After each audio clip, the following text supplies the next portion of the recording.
Hello વિદ્યાર્થી મિત્રો, કેમ છો બધા? મજામાં ને? ઓકે, હું દર્શના પરમાર મારી ચેનલમાં તમારું સ્વાગત કરું છું.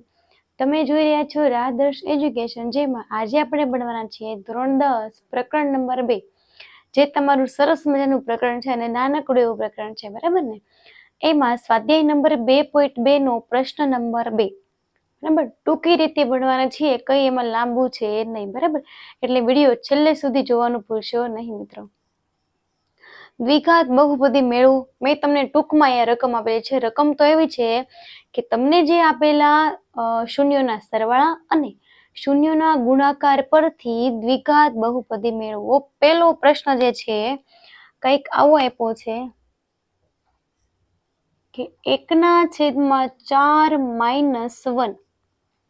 હવે તમને શૂન્યોનો સરવાળો અને શૂન્યોનો ગુણાકાર આપેલો છે, તો તમે આવું કહેશો કે ભાઈ શૂન્યોનો સરવાળો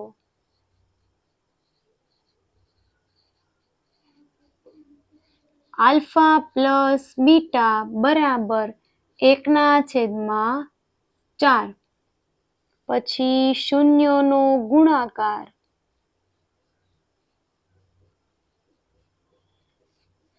આલ્ફા બીટા બરાબર -1. અને બધાય માટે હું સરસ મજાનું એક નાનકડું આવું કોમન સૂત્ર આપી દઉં છું, જેથી તમને આ દાખલો ગણવામાં ખૂબ જ સરળતા પડશે. અને દાખલા નંબર 2 છે તમારો મોસ્ટ ટાઈમ છે, કેમ કે એકવાર એ પૂછાઈ ગયો છે એટલા માટે. ઓકે, ચલો હવે સૂત્ર આવું કંઈક છે, x² minus alpha plus beta. આ આલ્ફા પ્લસ બીટાનો મતલબ થાય છે શૂન્યોનો સરવાળો, એટલે જ મેં જો પહેલેથી એ લખી દીધું છે અહીંયા, બરાબર? એટલે તમને જોવામાં કન્ફ્યુઝન થાય નહીં એટલા માટે. x પ્લસ આલ્ફા અને બીટા. ઓકે, ચલો ખાલી આપણે કિંમત મૂકવાની છે. ચલો, આલ્ફા પ્લસ બીટા એટલે 1/4 x પ્લસ આલ્ફા બીટા એટલે -1 છે, તો -1. હવે આને બરાબર લખવું હોય તો કેમ લખાય? તો કે છેદમાં 4 છે, બધાને 4 વડે ગુણાવી દો, બરાબર? એટલે છેદમાંથી 4 તમારા નીકળી જાય. આને 4 વડે ગુણાવો તો 4x. અહીંયા 4 વડે ગુણાવો તો 4 4 નીકળી ગયા, વધ્યા ખાલી x. અહીંયા પ્લસ માઇનસ અને 4 × 4. આવી બહુપદી તમને અહીંયા સરસ મજાની અહીંયા મળશે, બરાબર? દાખલા નંબર 2 સૌથી સહેલું છે, આમાં કાંઈ અઘરું છે નહીં, બસ 2 જ મિનિટનું કામ છે તમારું આ દાખલા ગણવા માટે. માર્ક આમાં જવા જોઈએ નહીં, બરાબર? 2 માર્કમાં ઘણી વાર પૂછાઈ જતા હોય છે આવા દાખલાઓ. હવે લખીએ કે શૂન્યોનો સરવાળો. શું લખશું? આલ્ફા પ્લસ બીટા બરાબર √2. પછી લખવાનું કે ભાઈ શૂન્યોનો ગુણાકાર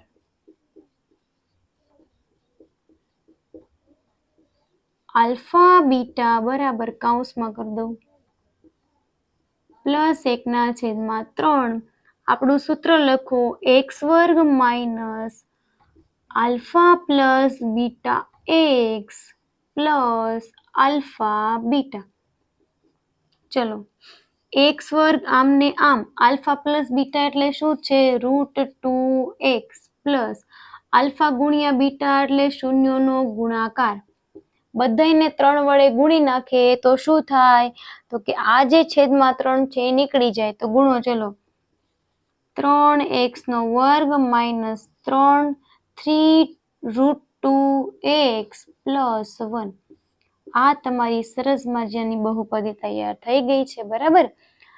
દાખલા નંબર 3 હવે સાથે સાથે આપણે જોઈ જ લઈએ, 0 અને √5, બરાબર? ઓકે, લખીએ. ચલો, કે શૂન્યોનો સરવાળો આલ્ફા પ્લસ બીટા બરાબર 0 અને શૂન્યોનો ગુણાકાર આલ્ફા ગુણ્યા બીટા બરાબર √5 જો હોય, બરાબર, તો તમે પહેલા તમારે સૂત્ર લખો. મેં સરસ મજાનું તમને આપ્યું, x² minus alpha plus beta x plus alpha ગુણ્યા બીટા. ઓકે ચલો હવે તો કે કિંમત મૂકો ચલો સરવાળાની જગ્યાએ 0 ગુણાકારની જગ્યાએ √5 હવે 0 નો ગુણાકાર કોઈ પણ સાથે કરો શું થઈ જાય તો કે 0 થઈ જાય તો બહુપદી તમને કેવી મળી જોવું જોઈએ x² પ્લસ √5 થઈ ગયું ઓકે પહેલો બીજો અને ત્રીજો સરસ મજાના દાખલા તમારા અહીં તૈયાર થઈ ગયા હવે જોઈએ આપણે દાખલા નંબર 4 5 અને 6 ઓકે ખાલી અહીંયા રકમ કાઢું છું બરાબર ઓકે સૂત્ર નથી કાઢતી એ પાછું આપણે વાપરવાનું છે આમાં આલ્ફા ગુણ્યા બીટા ઓકે ચલો ના કાઢી નાખો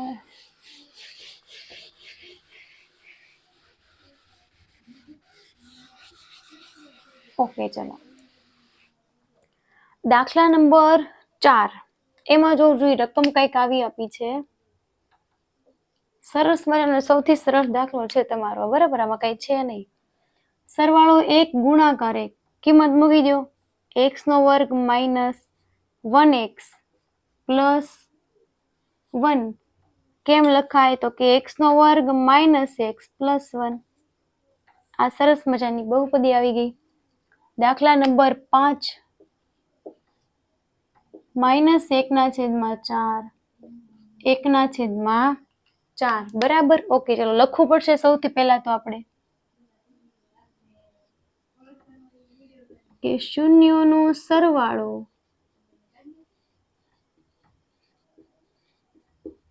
આલ્ફા પ્લસ બીટા બરાબર -1/4 પછી લખવાનું કે શૂન્યોનો ગુણાકાર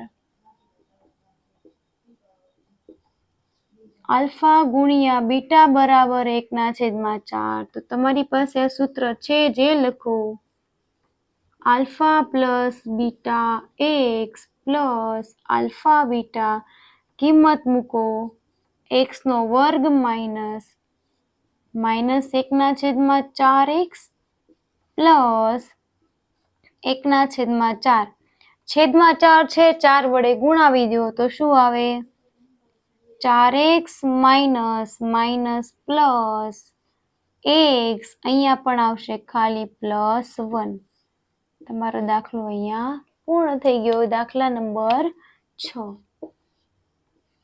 4 અને 1 ચલો જે આપેલું છે પેલા લખીને નાખીએ આપણે શૂન્યોનો સરવાળો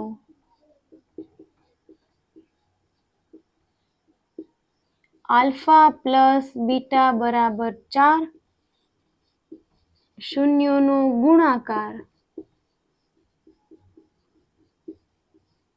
આલ્ફા બીટા બરાબર 1 સૂત્ર લખો x² minus alpha plus beta x plus alpha ગુણ્યા બીટા કિંમત મૂકો જોઈએ ચલો જોઈએ આલ્ફા ગુણ્યા બીટા એટલે શું થશે સરવાળો 4x પ્લસ ગુણાકાર 1 બરાબર ને ઓકે ચલો આ તો આમને આવી ગયું આમાં કઈ કરવાની જરૂર પડી જ નહીં બરાબર ને ઓકે દાખલા નંબર 4 5 અને 6 પૂર્ણ થાય છે જો તમને આમાં કાંઈ પણ ડાઉટ્સ લાગતું હોય તો પ્લીઝ મને કમેન્ટમાં જણાવજો અને ધોરણ 10 ની ગણિતમાં કોઈ પણ પ્રશ્ન તમને ન સમજાણો હોય તો પણ મને કમેન્ટમાં જરૂરથી જણાવજો અને દોસ્તો વિડીયોને લાઇક શેર અને કમેન્ટ કરવાનું ભૂલશો નહીં અને બીજી વસ્તુ એ કે તમને આ વિડીયો કેવો લાગ્યો એ પણ જણાવજો થેન્ક યુ વેરી મચ